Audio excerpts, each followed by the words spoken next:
আসসালামু আলাইকুম। আজকে আমরা জানবো একটি গুরুত্বপূর্ণ টপিক, সেটির নাম হলো গিফট। গিফট মানে কি? গিফট মানে দান। এটি বলা আছে টিপি অ্যাক্ট এর 1882 এর সেকশন 122-তে, অর্থাৎ ট্রান্সফার অফ প্রপার্টি অ্যাক্ট 1882 এর সেকশন 122-তে সাধারণত গিফটের ডেফিনেশন বলা আছে।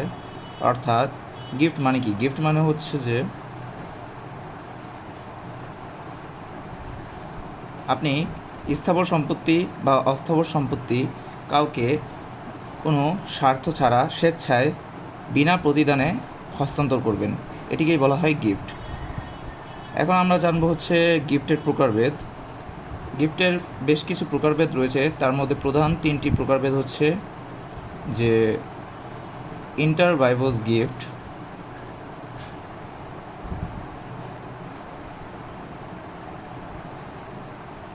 আরেকটি টেস্টিমেন্টারি গিফট,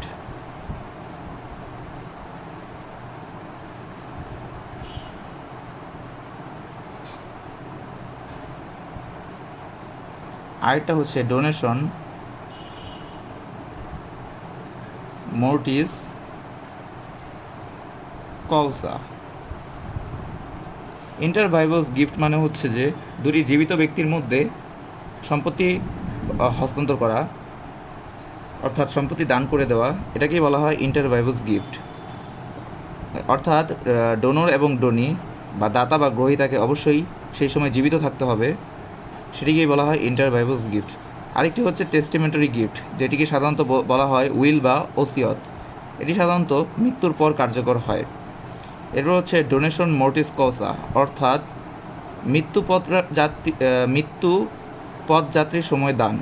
অর্থাৎ আপনি যখন মারা যাবেন বা মারা যাওয়ার সময় আপনি কাউকে কোনো সম্পত্তি দান করলেন, এটাকেই বলা হয় ডোনেশন মোর্টিস কসা। তো ট্রান্সফার অফ প্রপার্টি অ্যাক্ট 1882 বা সম্পত্তি হস্তান্তর আইন 1882 সাধারণত ইন্টার ভাইভোস গিফট নিয়ে কথা বলে। এবার আমরা জানবো essentials of transfer of gift. Essentials এর বেশ কিছু এসেনশিয়ালস রয়েছে, যেমন অবশ্যই ডোনর এবং ডোনি থাকতে হবে। ডোনর ও ডোনি থাকতে হবে, অর্থাৎ একজন দাতা থাকবে, একজন গ্রহীতা থাকবে, এবং অবশ্যই সেটি ডোনির অ্যাকসেপ্টেন্স হতে হবে।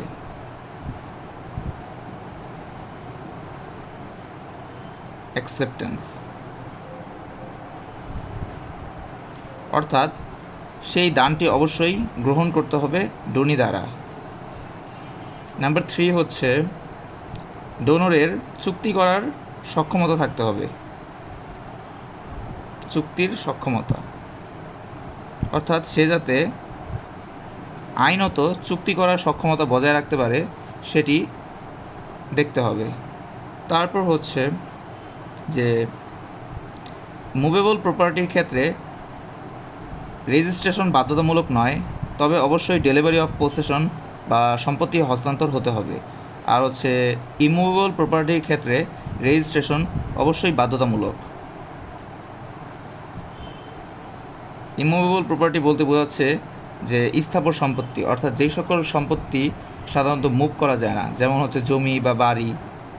তো এই সকল সম্পত্তির ক্ষেত্রে কি দান করা রেজিস্ট্রেশন অবশ্যই বাধ্যতামূলক।